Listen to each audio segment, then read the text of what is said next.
Question number one, what's your opinion on vegan diets for dogs? How interesting are these questions and all these diets that are popping up everywhere? And every single manufacturer, every single company is trying to tell you something different. He's trying to sell you something that has almost nothing to do with your dog. It's got to do with a marketing angle, or it's got to do with what their vision is as to what your dog or cat should eat. Now, vegan diets for dogs are a terrible idea. Whether dogs can digest or cannot digest carbohydrates, well, we now know that dogs can actually digest some amount of carbohydrates. They secrete, they produce hepatic glucokinase, so they can break down starches. As to how many carbohydrates they can digest and how much you should feed them of these carbohydrates in their diet remains a bit of a mystery. My hint and my suggestion is always to feed them as low carbohydrates, as few carbohydrates as possible. The least amount of starches, the better for your dog. If you look at your dog's mouth, they have sharp canines, they lack salivary amylase to break down any starches whatsoever. They have short intestinal tracts, those akin to carnivores. The acid, the stomach acid, is akin again to carnivores, and it's meant to digest very, very rapidly, to digest food and crush bone and pulverize bone very, very effectively, efficiently and rapidly. And to be perfectly honest with you, they should be eating more meat than anything else. So whenever we have companies promoting veganism for dogs, my reaction is horrible. I don't like it. I wouldn't recommend them. And the only one case that I have seen in all these years doing this was of a big cavapoo that came to one of our branches, and this couple had spent £14,000 in a lab test down in Oxford, and it was like a first in the UK. And they had gotten the dog tested for absolutely everything, and the dog had a very rare condition, which its name escapes me, so apologies for that. But the dog was on a vegan diet, and the dog was merely surviving.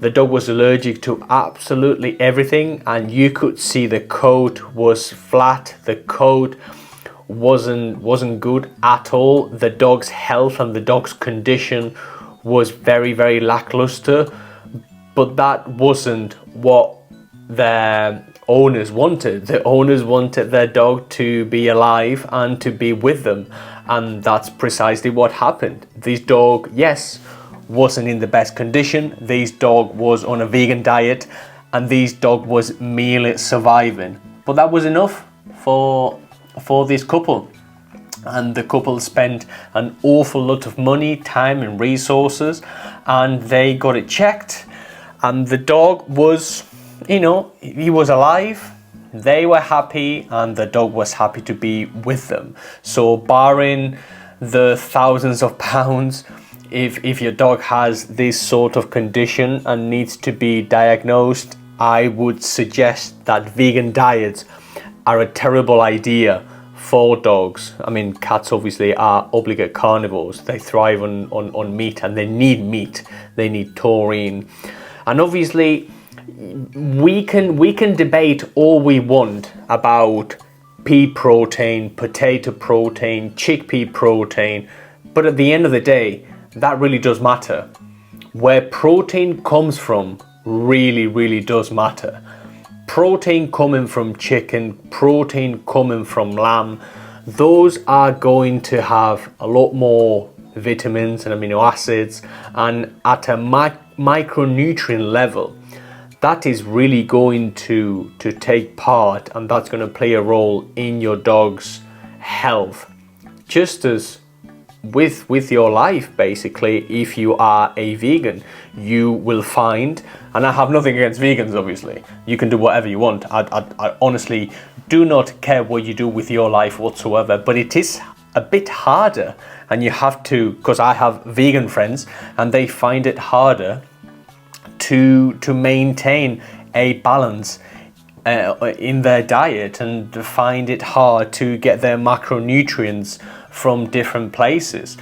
For example, eggs. Eggs are a wonderful food, so to deprive yourself and to deprive a dog from eggs would be a tragedy, in my opinion. So if the dog is healthy, I would never ever in a million years recommend a vegan diet for dogs. If your dog has allergies, before putting the dog on a vegan diet, I would run a blood allergy test, and it is very likely that your dog is not allergic to every single protein, and that you can find a rare protein like kangaroo, ostrich, goat, something like that, and your dog will be a lot happier. Thank you for the question. Are Dreamies good for cats? Well, like I always tell people, cat food and cat treats are a bit infuriating. They get me really upset because, like trout, like lions, like polar bears, like any other carnivores in the savannah, cats only and exclusively need meat to live and thrive and survive. The problem comes with modern treats and modern cat foods, and a lot of these manufacturers, like I say, they just put whatever they want in the treats, they put whatever they want in the food, and they sell it to us as neutered cat adult or kitten female, or clever marketing tags and marketing nomenclatures. But whenever you look at the ingredients in cat food, in commercial cat food and commercial treats for cats, it's cereals, it's the wheat, it's the meat and animal derivatives, it's the sugar. They add dextrose to the cat's food and treats, and I just think this is not on. We are giving our cats something that's inherently bad for them, inherently something that goes against their biology. I just think that if you own a rabbit, you wouldn't give a rabbit steak, you wouldn't give a rabbit any sort of meat, because you know what a rabbit eats. You know that rabbits are herbivores and they just eat plant matter all day every day, and they are happy, and they are, they're perfectly happy beings. So why are we giving the opposite, a cat, an obligate carnivore, any cereals, any sugars, any wheat, any barley? It really does escape me. The answer is obviously money. And whenever you look at the treats, the Dreamies, whenever you look at the ingredients are not biologically appropriate for a cat, and they are horrible. So I would suggest you read the ingredients for everything you give your cat. And my cat doesn't get any rubbish treats, no wheat, no barley, and definitely no sugar. My cat is on a diet comprising of 100% meat, which is what he is happy on, what he's biologically designed to do, and he's just very, very healthy. Third question, my dog has hunger pukes. Can you help? Well, it's called Billy's vomiting syndrome. Can be caused by all sorts of things. It can be caused, just like in my dog's case, because he starts after dinner to go up and down and gets very unsettled, and he sort of regurgitates his food, and that's something that does happen occasionally, and some people call it hunger puke, some people call it regurgitating. For some dogs it happens in the morning, and for some dogs it happens at night. It has to do with the acidity, the fullness of the dog's stomach, and it has to do with a variety of symptoms and a variety of different issues. It's hard to pinpoint without the actual diagnosis, because I don't really have all that much information. So there's a few things you can do. Obviously, you can give the dog a source of soluble fiber, a source of insoluble fiber, just to aid that gut. You can simply restrict your dog's movement, which is what I do with my dog. Anytime he eats, he has to sit, and that's the end of it. He's not allowed to play, he's not allowed to go up and down, because if he goes up and down, or if he has any sort of movement after he has eaten, he will vomit, and it's not very nice, and it happens in the morning anytime he eats, basically. Consider something like slippery elm or marshmallow root. Something like tree box powder, that works really well. Try to tinker with the dog's daily allowance of food. So instead of maybe giving him all that, let's say we have, for argument's sake, a kilo of meat every day. Instead of doing 500 and 500, why don't we do 400, 300 and 300? Why don't we do more? Why don't we do less? Why don't we just do it in one go? How about 3 times? How about 4 times? You are going to have to tinker with your dog's food and find a solution that is for you. It is sometimes a bit upsetting, because it can go in a bit of a circle whenever your dog doesn't eat, and then they finally eat, and then they regurgitate the food, or they have the hunger pukes, or they have one of these episodes, and it isn't very nice, because you are worried that your dog is fussy to start with, the dog is not eating, the dog is driving you crazy, and now the dog is throwing up and vomiting, and I know that this can be upsetting. So the only way I can share with you of something that has worked for me is to tinker with the dog's food, add a herbal supplement, add a source of maybe soluble fiber or insoluble fiber, and see how it goes. We had a lady asking for breakfast cereal for dogs and this was a fussy cockapoo that turned their nose at the food. So this lady was looking for the equivalent of Weetabix, or the equivalent to cereals for dogs, because she just thought that was what the dog wanted. And this is another example, another classic example of us catering to the dog. If you have a dog that is fussy and you have a dog that is not eating, by you modifying your behavior, you are enabling your dog's fussiness, you are enabling your dog's behavior. So the first thing you need to do is acknowledge that and stop it altogether. Just stop what you are doing and get tough on the dog.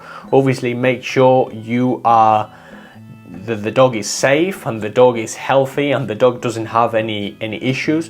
But aside from that, if you are trying to modify your behavior, if you are trying to modify what you do for the dog every so often, then the dog is going to carry on doing it because he's getting away with it. So I would implore you to stop it. Ryan on YouTube: thank you, mate. I've had one sick pup on my hand, was feeding Royal Canin gastrointestinal with no good result. I did a video on Royal Canin gastrointestinal and the ingredients in Royal Canin gastrointestinal, and you only have to look at the ingredients and to see that that's not an appropriate food for a dog. I know it's a prescription food, and I know that so many people, well, millions of people all over the world follow Royal Canin and buy it, and they swear by it, and some people are really happy with the brand, and they are very happy with getting recommended Royal Canin, and they swear by the gastrointestinal modality of Royal Canin. But I don't, and you know that we don't, because we focus on ingredients. We know what we know about dogs, and we don't think that Royal Canin is a brand that's suitable for dogs. If you have a dog with a sensitive stomach, if you have a dog with gastrointestinal issues, there are so many avenues you can go down that are so much healthier than Royal Canin. So yeah, watch the content on YouTube, and if you need a consultation, you need to speak to one of our team, click on thepetquarter.co.uk consultation, and we will be very, very happy to help. Kate from Instagram: after watching some of your videos, we switched from one food to a better food. One we stock, but we don't want it to be about us. So I'm not going to disclose what we sell, because I don't want to promote what we sell, because this is all about helping you. It's not about helping me. So that's why. The stools are firmer, but there's still also sometimes sloppiness. Is this the body getting used to it? We didn't transition the dog. We didn't do it straight away because we left the old bag of food behind. Well, thank you so much for your question, Kate. And there's a couple hints here. You haven't transitioned the dog. Even if you transition the dog to the best food in the world, the body is going to go through a transition. For example, if we are transitioning the dog from the worst kibble on the market to the best organic raw food on the market, the acidity is going to be different in the food. So it's going to take the dog a bit of time to get used to the food. Bear in mind that obviously dogs have different dietary requirements depending on their health issues, depending on what they are tolerant to, and if they have any intolerances, it will show in the food. For example, the new food you are feeding contains different proteins, whereas the last one, the one you were feeding, only had, I believe, 1 or 2 animal proteins. So if the dog's poos are sloppy, say in the next couple weeks, in the next month, then you should go line by line and maybe try to identify what could be the potential allergen. Could it be something temporary though? Could it be something the dog has eaten? Could it be the fact that you haven't transitioned the dog properly? Could it be that the dog has eaten something? The dog has eaten new treats. The dog is in a new location, for example. When dogs travel, when dogs get a bit upset, when dogs' routines change, they get sick, they don't want to eat, now they have diarrhea. You don't really know until you get back into the routine. So there could be a few things, and I hope it works out. I wouldn't try everything at once, and I wouldn't try to do a few things at once, but those are a couple suggestions for you. Thank you so much for the question. I made a video on raw dog food, and Lee asks, I give around 250 grams at 6 a.m. and 6 p.m. so give 500 grams in total. He's 8 months and he weighs 13 kilograms. I wonder if this is enough and complete. Well, Lee, thank you so much for the question. I did a video on complete and why you need the food to be complete. If you are a raw feeder, you should try to replicate the whole prey ratios, the 80-10-10, whereby 70 to 80% of the food is lean meat. 10% is offal, of which 5% is liver and 10% is bone. Whenever we talk about puppies, whenever we talk about active dogs, it really does depend. Is the food enough? Well, it depends. Is the dog fat? Is the dog very lean? Is the dog in perfect health? Is the dog active? Is the dog not active? Is the dog a border collie, for example, and it's just running around 12 to 14 hours every day? Or is your dog one of these tiny lap dogs and the dog doesn't move? Those two dogs are going to have very different dietary requirements. But the complete thing doesn't have to do with the amount of food you are giving the dog. The complete refers to the 80-10-10, to giving the dog 80-10-10. I'll explain what I mean. A lot of people will come to us and they say, well, we are raw feeders. Yeah, we love raw feeding our dog. Okay, what do you feed? And then they say, well, we buy chicken mince and that's all the dog eats. Well, where is the offal? Where is the liver? Where is the bone in the dog's diet? Chicken mince isn't a complete food. It isn't. It's raw, yes, but it isn't complete. So whenever I say complete, what does complete mean? It means that you are providing your dog with those whole prey ratios. And this is why one of the reasons why we harp so much on you not DIYing the food. You, in our opinion, should buy something that's already made, that's already complete, that you only have to thaw and give to their dog. If you have nothing better to do and you want to buy different bits and bobs and weigh them out and put them and prepare them and thaw them individually, then more power to you.